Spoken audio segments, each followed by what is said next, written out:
Alright guys, Tyler Johnson here, going to be shooting an update on the basically reef system, algae scrubber. We're going to go ahead and take a sneak peek up in there. I haven't even taken a look since I built it last. Go over the tank and show you guys the tub, what's changed. I'm going to do something real quick. I'm going to give a shout out to Cameron, which is one of our administrators on Addictive Reef Keeping on Facebook. It's one of our groups where just a bunch of people come together to talk about tanks or sell things and so on. But go check him out on YouTube at Slushy Dog. I'll go ahead and post the link right here on the screen, and I'll go ahead and post one in the description. But he's added a lot of people to our group. We're up at like 408 members, and probably about 30 of those members were from Cameron. So I just want to say thanks, Cameron, for your hard work. And everybody go check him out, subscribe, like his videos. So yeah, thank you. So basically, guys, I've done a few things. Scrubbed the whole tub. Now remember, when I scrubbed this tub, the halides weren't on, just the T5s. So I did miss a couple spots now that I've been seeing them over the course of a couple days, just looking around. But for the majority part, I cleaned pretty much the whole tub. Anything you see down here is probably coralline algae or basically really, really tough. Yeah, most of it is coralline. So there's a patch of algae over there. It's kind of hard to get to, and maybe down in here that's a little bit hard because I got all this equipment. But we'll go ahead and kill the pumps. Yeah, but basically everything's looking pretty good. Still got algae growing, unfortunately. Not necessarily new algae, but it's just growing at a really slow pace. Most of it's all really, really brown, which I can tell is a good sign. That means it's not getting enough nutrients, but there is some green. But for the most part, it's pretty clean. As you can see, the hermits did clean this off, and it's back again. So this was around the time that basically, let me see if I can zoom in. So this is my red planet. Pulp extension's okay. It was pretty non-existent when I got the coral. When it went into my tank, I never even saw the polyps for around 4 or 5 months. So it's pretty much, I'd say, green and possibly a brown. And the reason for that is I'm definitely growing, or I'm definitely using some really bright lights right off the get-go. I mean, this is a 14K and that's a 10K, both 400 watts. And I can grab a tape measure, but I'm pretty sure we're not pushing 18 inches. And remember, my 18 inches is a lot different than your guys' 18 inches in your tank, because mine is only going through about 6 or 7 inches of water. So let's see here. I'm just going to go ahead and eyeball this. So touching the water is 15 inches. So with that said, we're probably right at 20 inches away. So my lights are pretty intense, I would think. If any of you guys think differently, please post and let me know. Algae scrubber is doing amazing. I don't know if you guys see the time lapse now in this video or another time, depending on if I'm going to post it or not. I am sure you guys will be amazed. I thought I was going to have a little bit more growth than what I did have, and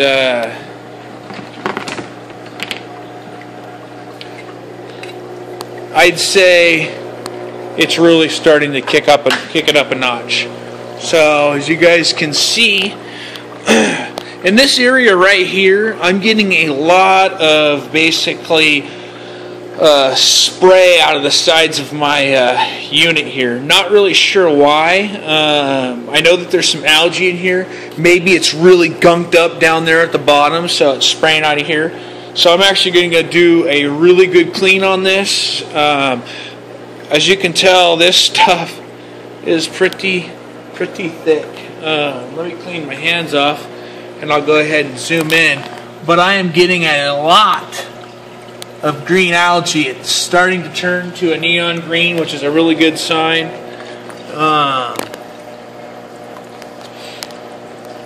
You can see that it's turning from that brown into that green all across the board. Now, as you guys can see, the color's changing a little bit as we get farther down in here. I'm thinking the reason for this is possibly too much light. As you can see, I have a light there and a light here, and you can see that is just hanging on there. So I really like this design. I got a pretty good, decent amount of growth here on these. We're going to go ahead and clean all this off and see how big the pile is, and then I'll have to clean this out. Don't laugh at all this. Unfortunately, that was the tool I had. Was kind of like a Dremel Trio. It's really hard to guide. It's just a drill bit. Unfortunately, I didn't have a cutoff wheel. I wish I would have just waited.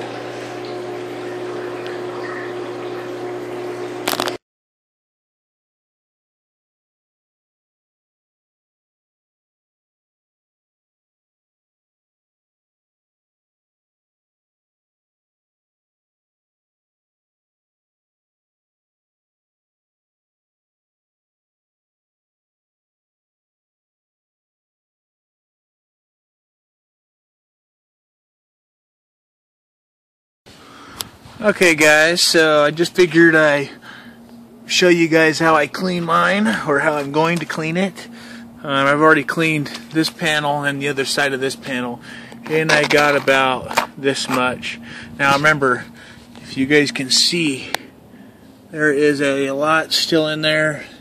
It's just, I'm not going to remove the entire area because it's not good to do that, because it takes it even longer to start over.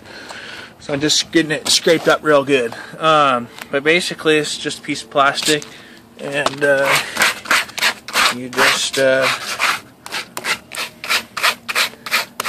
kind of trowel it out of there. Some people use hacksaw blades to really rough up that surface, which even lets the algae stick a little bit harder. But I guess the more and more you grow this stuff, the harder and harder it gets each time to get off. So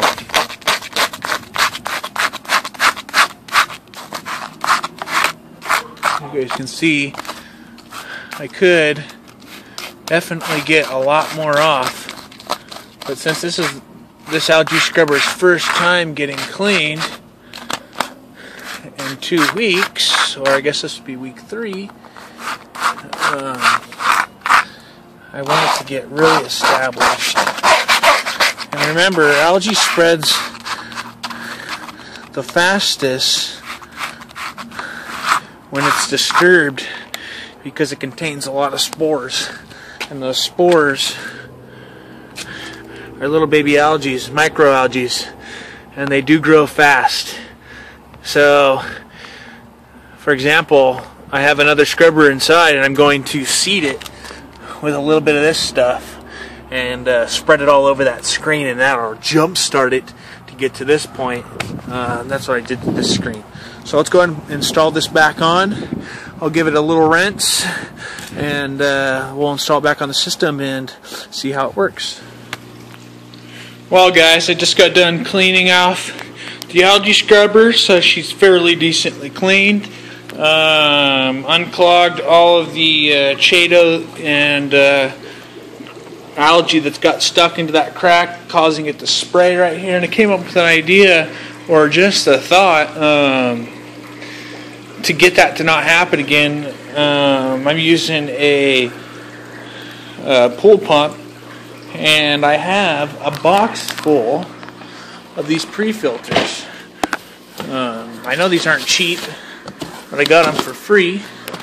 Adding these in there to basically catch any particles so they don't go into there. I do have a screen on the intake and the sump, but you know, that sucks up. I don't know. As long as I change it out weekly, I should be fine, or rotate it. But yeah, I'm going to put that in. But all in all, this is working really good. I got my flow again. So,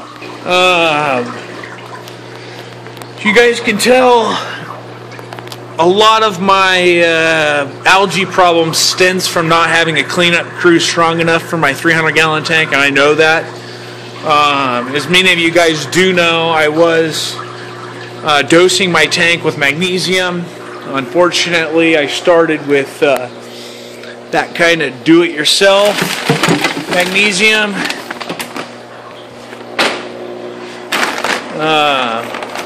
I think Lippett's Reef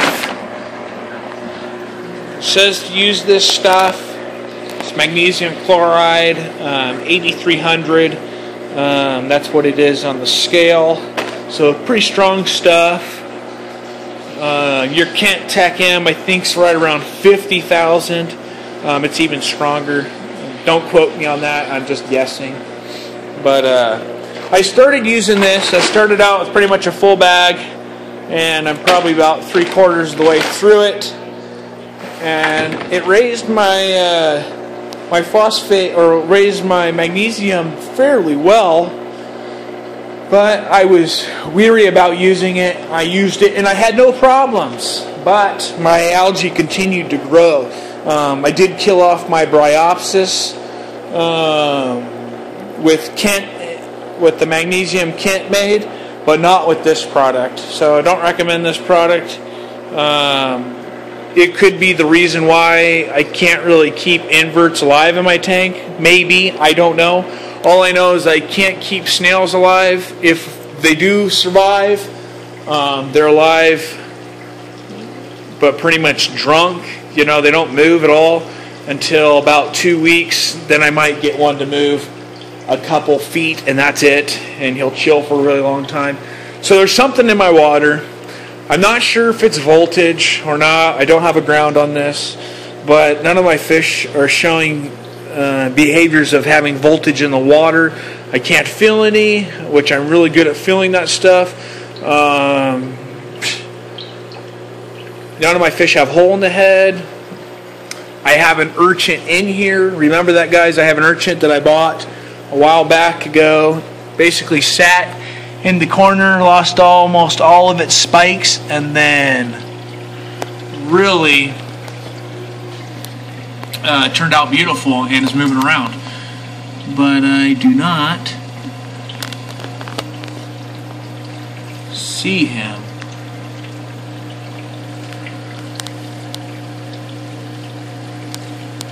You can tell I got some pretty good flow down in there. I added this power head right here. I just magneted it to the egg crate. There you see the magnet there. Provides pretty good, decent amount of flow down there.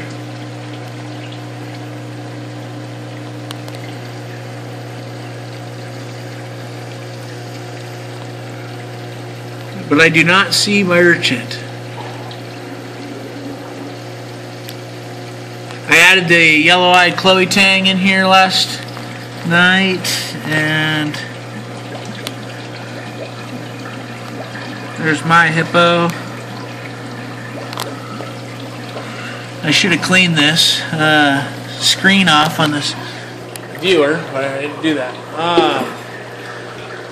But anyways, he's doing really healthy, so I'm not really sure why I can't figure out at all. I'm thinking about getting some filter floss, see if I can pull out some iron. The original pump that was here ended up rusting, and That's kind of when this all started, and I replaced it with a reflow hammerhead, and haven't had any issues. The algae definitely stopped after that, but it's still here. It's got a pretty good foothold in this tank. I'm trying to help eliminate that. So, okay, guys, I have not looked in here since I put this other algae scrubber in here. It's been about a few days. I added a little bit of Chaeto down in here, and this just acts as another refugium. It's my surge tank, obviously, for my tank down below. A little mangrove holder, and this algae scrubber when the water fills up and drains. And I do not see any growth on this yet. It's only been a few days. And remember, guys, I never seeded this screen, which I will be seeding it today when I clean this out. So, yeah.